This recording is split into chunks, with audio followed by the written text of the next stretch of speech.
শেকল ভাঙার পদযাত্রা।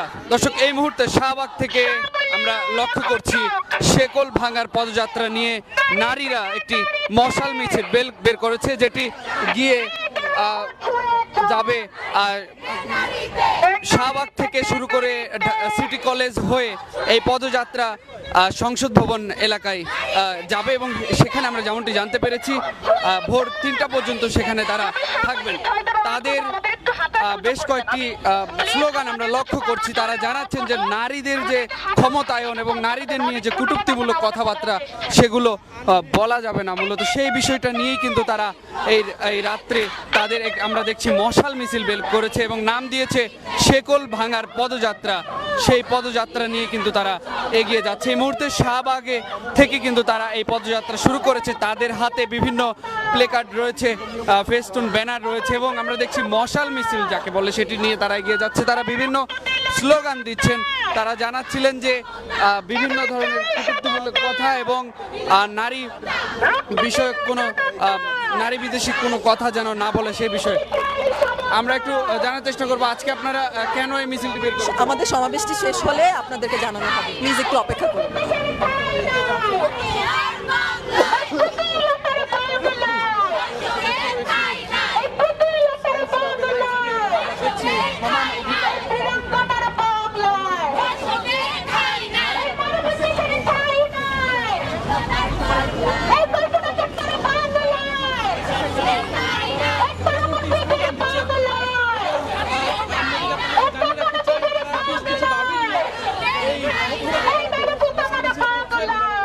আমরা যেমনটি জানতে পেরেছি তাদের এই শেকল ভাঙার যে পদযাত্রা এটি তারা শাহবাগ থেকে শুরু করেছে এবং এই পদযাত্রাটি নিয়ে তারা এই মুহূর্তে শাহবাগ থেকে ঢাকা সিটি কলেজ হয়ে ধানমন্ডি হয়ে তারা কিন্তু যাবেন সংসদ মানিক মিয়া এভিনিউ এলাকায়। সেখানে তারা ভোর 3টা পর্যন্ত সেখানে থাকবেন বলে আমরা জানতে পেরেছি। দেখছি যে বিভিন্ন স্লোগান কিন্তু তারা দিচ্ছেন, তাদের বিভিন্ন ধরনের প্লেকার্ড ব্যানার আমরা কিন্তু হাতে দেখতে পাচ্ছি। তারা বিভিন্ন ধরনের স্লোগান দিচ্ছেন। তারা যেমনটি জানিয়েছেন আমাদেরকে, আমরা কথা বলে যেমনটি জানতে পেরেছি, তারা জানাচ্ছিলেন নারীদেরকে নিয়ে কটূক্তিমূলক কথা বা নারীদের যে ক্ষমতায়ন এবং নারী পুরুষের যে অধিকার সে বিষয়টি নিয়ে কিন্তু তারা জানাচ্ছিলেন।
শেকল ভাঙার যে পদযাত্রা এটি সম্পর্কে আমরা যেটি জানতে পেরেছি আপনাদেরকে জানিয়ে রাখতে চাই।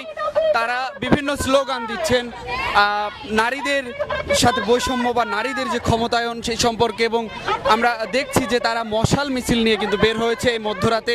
শাহবাগ থেকে তারা টিএসসি এলাকা হয়ে মানিক মিয়া এভিনিউ এলাকায় কিন্তু যাবেন।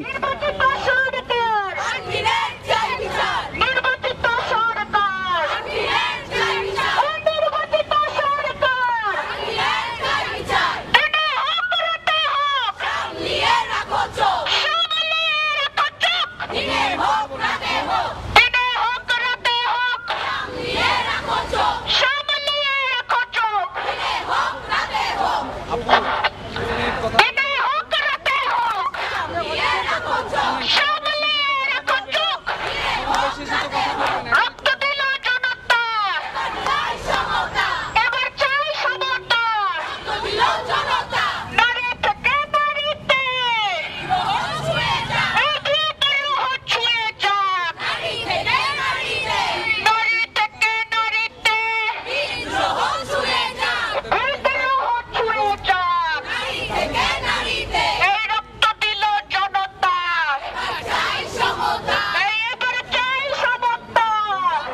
এই রক্ত দিল জনতা,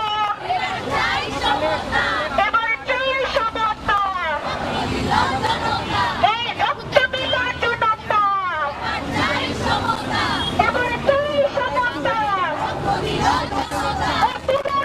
ক্ষমতা কি প্রশ্ন করেন? এই মশাল মিছিলটা কেন আজকে? এই মশাল মিছিলটা আপনারা যদি প্ল্যাকার্ডগুলো দিকে তাকান তাহলেই আপনারা বুঝতে পারবেন মশাল মিছিলটা কেন। আমরা আসলে নিরাপত্তা চাই, আমরা আসলে মর্যাদা চাই। আমরা গত কয়েকদিনে দেখতে পেয়েছি যে বিভিন্ন রাজনৈতিক দল যখন তাদের নির্বাচনের প্রচারণা করছে, তার মধ্যে একটা বড় অংশ নারী বিদ্বেষী প্রচারণা করছে।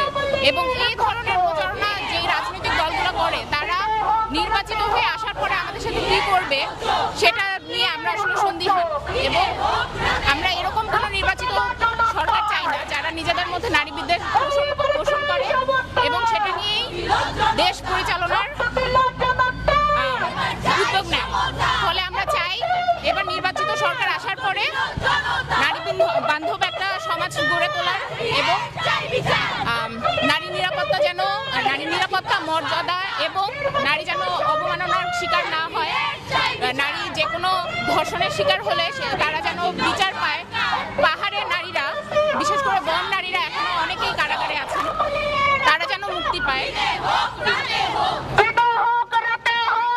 দর্শক, আমরা জানার চেষ্টা করছিলাম, তারা জানাচ্ছিলেন যে নতুন নির্বাচিত সরকার যারা হবেন তারা যেন তাদের নারীদের যে ক্ষমতা, নারীদের যে সম্মান বা নারীদের নিয়ে যে কটূক্তিমূলক কথা, এই বিষয়গুলো যেন তারা নজর রাখেন। সেই বিষয়টি নিয়েই কিন্তু তাদের এই আজকের মশাল মিছিল, যে তাদের আমরা ব্যানার ফেস্টুনে আমরা দেখছি যে বিভিন্ন ধরনের কিন্তু তারা প্ল্যাকার্ড হাতে নিয়ে রয়েছেন, যে নারী বিদেশি যে দল ভোট পারে না সেই দল, বিভিন্ন ধরনের কথা কিন্তু তারা লিখে রেখেছে যে ব্যানার ফেস্টুনগুলো রয়েছে। আমরা দেখছি যে তারা এই মশাল মিছিলটি, যেটি নাম দিয়েছে শেকল ভাঙার পদযাত্রা, সেই শেকল ভাঙার পদযাত্রা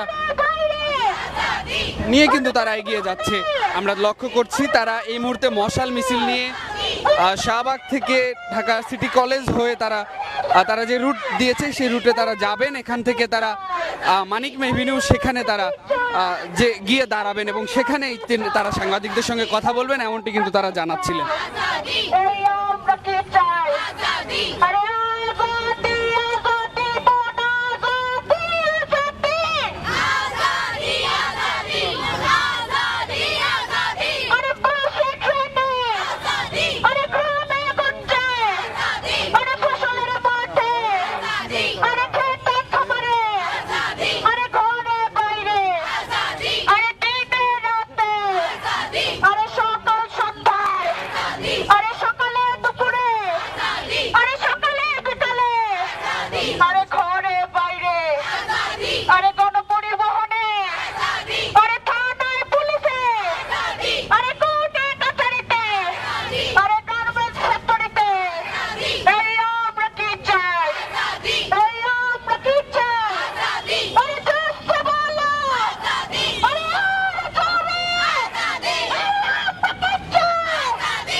দর্শক, তাদের এই শিকল ভাঙার যে পদযাত্রা সেটি নিয়ে কিন্তু তারা এই মুহূর্তে আমরা দেখছি যে কাটাবন যে এলাকা রয়েছে সেটি কিন্তু পার হচ্ছে। এখান থেকে সিটি কলেজ হয়ে তারা মানিক এভিনিউ সেখানে কিন্তু যাবেন।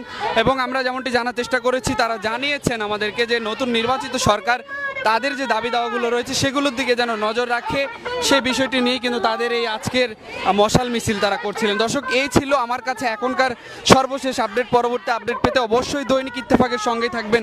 এতক্ষণ আপনাদের সাথে যুক্ত ছিলাম আমি মোহাম্মদ ফেরদৌস রহমান।